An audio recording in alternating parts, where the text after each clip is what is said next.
Hitung-hitungannya dulu daripada melihara ikan konsumsi, mending ikan kropiak-kropiak dipelihara masih untung. Kalau sekarang bisa buntung.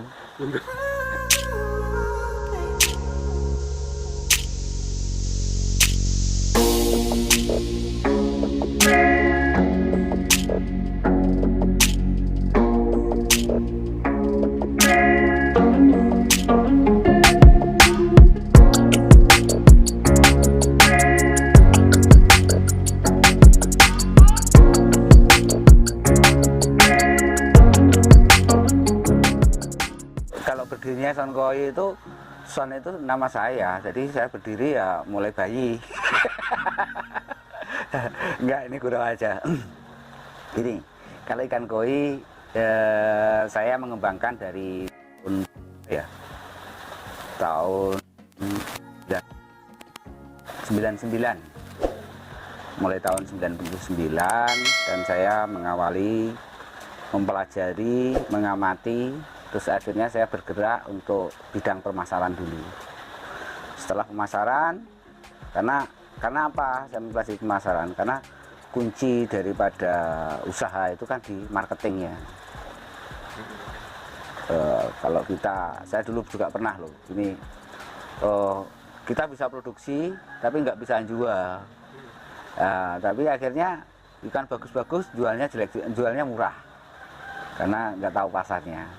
Ya, akhirnya saya mempelajari tentang pasarnya. Kita pelajari ikan koinya, terus pasarnya bagaimana, itu. Terus setelah mempelajari pasar khusus untuk dan, nah sekarang saya petani. Jadi petani untuk memproduksi ikan koi, sekaligus kita jual sendiri. Jadi biar kalau pedagang ini gini, pedagang itu dapat barang juga susah, mau jual, nggak dapat barang juga susah, nyari barang. Nah itu kan repot, maka bingung aja. Ya jadi kalau kita produksi, ya tinggal produksi. Kalau belum laku ya kita nikmati, kita kasih pakan, kita nikmati keindahan ikan koi itu sendiri, nanti sambil kita jual. Nah tapi kadang juga ada kelemahannya. Kalau lagi kita senang, kita mau jualnya itu juga kadang iman-iman. Iman-iman, ikan kesayangan. Lama-lama juga sayang juga. Biyen laku segini nggak dilepas.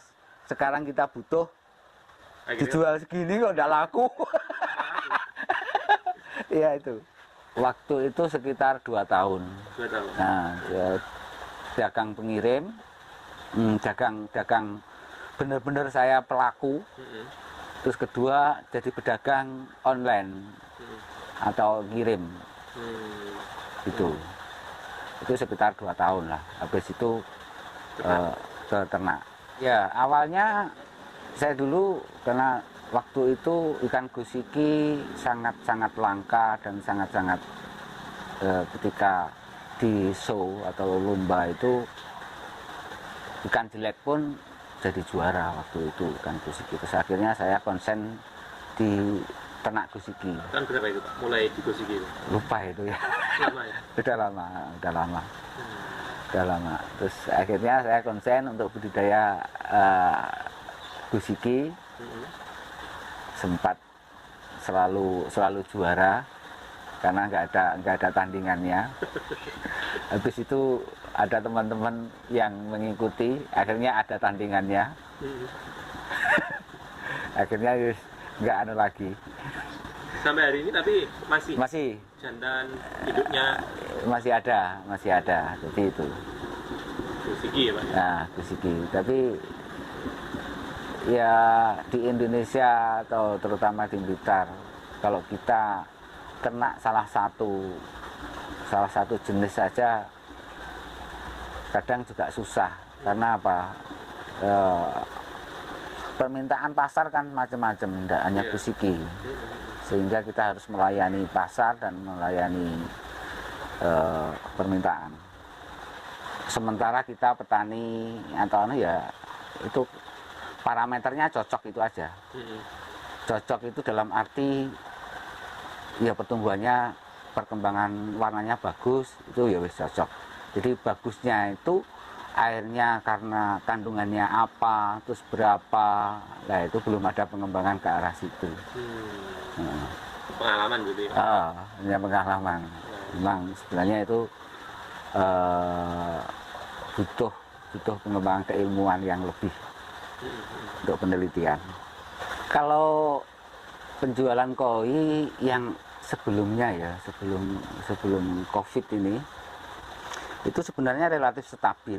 Paling ada keterpurukan atau pasang surut, ketika surut itu ya 2-3 bulan lah, maksimal 3 bulan, habis itu bagus lagi. Biasanya karena musim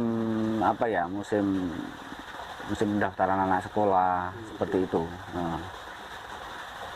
Habis itu bagus lagi, terus relatif meningkat, relatif stabil. Polanya sebelum COVID itu hampir-hampir sama? Iya, hampir sama. Jadi tiap tahun. Paling ada dulu pernah ada Lohan ya. Lohan sempat mengurangi pasar koi, tapi nggak lama. Habis itu juga Lohan jatuh, koinya eksis lagi. Gitu. Kalau yang sekarang ini karena overproduksi.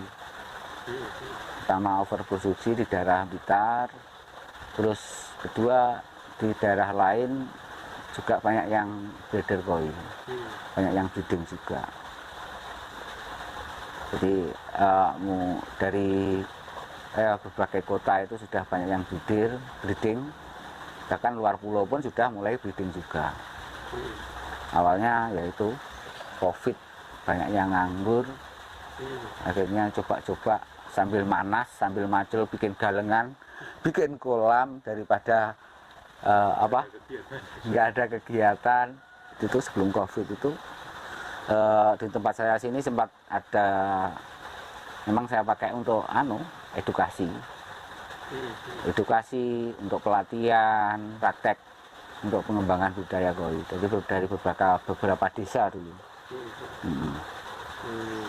Dan yang terakhir untuk pelatihan untuk prapensiun. Jadi dari ASN yang mau pensiun 2 tahun sebelum pensiun itu mengadakan biasanya kunjungan. Setelah kunjungan bagi yang peminat untuk mengadakan pelatihan. Ada pelatihan budidaya, ada pelatihan untuk sekedar hobi. Jadi bagaimana mengatur air supaya tetap bagus, bagaimana memelihara ikan koi bisa bagus. Jadi untuk prapensiun biasanya itu. Jadi pensiun untuk hiburan tapi menghasilkan. Itu musimnya dulu. Ke depan harapan kita itu sebenarnya merupakan cambuk bagi kita untuk meningkatkan suatu kualitas. Kalau dulu itu ikan kropiok aja dipelihara, harapan kita nanti yang dipelihara itu ikan-ikan yang berkualitas, paling enggak grade A ke atas lah. Jadi biar tetap untung, biar tetap bisa laku. Terus yang kedua yaitu harapannya nanti kalau ikan yang dipelihara petani itu yang bagus-bagus, harapannya nanti bisa ekspor, karena permintaan ekspor itu juga sudah lumayan. Teman-teman yang ekspor itu sudah banyak, cuma kadang kesulitan untuk mencari grade yang bagus. Satu tetasan paling yang kita ambil yang grade A itu ya di bawah 10%. Kecil sekali Pak? Kecil sekali, di bawah 10%. Itu tantangan di dunia koi itu? Ya, ini tantangan dunia koi, dan kita istilahnya mau nggak mau untuk tahun-tahun ini pelaku-pelaku koi digembleng untuk memelihara ikan koi yang bagus. Kalau dulu mau yang grade B, bahkan grade C pun masih dipelihara, hitung-hitungannya dulu daripada melihara ikan konsumsi, mending ikan kropiok dipelihara masih untung. Kalau ikan hias gitu. Kalau sekarang bisa buntung. kita harus bisa mencari peluang, ada satu titik harapan dan peluang itu. Jadi meningkatkan kualitas ikan koi. Nah, baik dari sisi kualitas, warna, kualitas pertumbuhannya, bodinya. Kita harus tetap kreatif, menciptakan ikan koi yang bagus dengan metode-metode masing-masing. Baik dari pakannya, teknis memeliharanya, kolamnya atau apa, monggo. Jadi teman-teman yang sudah banyak berpengalaman di dunia koi untuk menciptakan suatu koi yang lebih bagus lagi.